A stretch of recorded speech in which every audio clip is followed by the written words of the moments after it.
पानीपत 1761 वो युद्ध जिसने भारत की रूह हिला दी। साल था 1761 3 जनवरी की सुबह। हरियाणा की जमीन पर फैला था पानीपत का मैदान, जहां एक ऐसी लड़ाई होने वाली थी जिसे देखकर खुद सूरज भी कांप गया था। एक ओर थे मराठा साम्राज्य, हिंदुस्तान के स्वाभिमान की अंतिम ढाल। नेतृत्व कर रहे थे सदाशिव भाव और उनके साथ विश्वासराव का पेशवा बेटा। दूसरी ओर था अहमद शाह अब्दाली, अफगानिस्तान का शासक, जिनकी सेना में हजारों घुड़सवार बंदूकें और तोपें थी।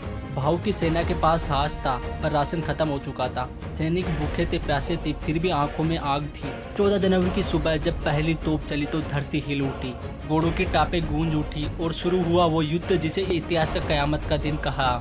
3 घंटे तक रणभूमि में नरक उतरा। तीर, तलवार, तोप, हर दिशा में मौत बरसी। मराठा सैनिकों ने जान देकर भी मैदान नहीं छोड़ा। सदाशिव राव भाव खुद अग्रिम पंक्ति में लड़े और अंतिम सांस तक लड़े। शाम तक मैदान खामोश हो गया। लाखों शरीर पड़े थे, कोई रोने वाला नहीं, कोई पहचानने वाला नहीं। इतिहासकार कहते हैं इस एक दिन में 70,000 से ज्यादा लोग मारे गए और हजारों घायल होकर रेत में दफन हो गए। लेकिन आज भी जब कोई पानीपत की उस जमीन पर खड़ा होता है तो हवाओं में तलवार की गंध और घोड़ों की टापों की गूंज सुनाई देती है। वो दिन सिर्फ एक युद्ध नहीं था, वो था भारत का दिल का जख्म जो आज भी मिटा नहीं।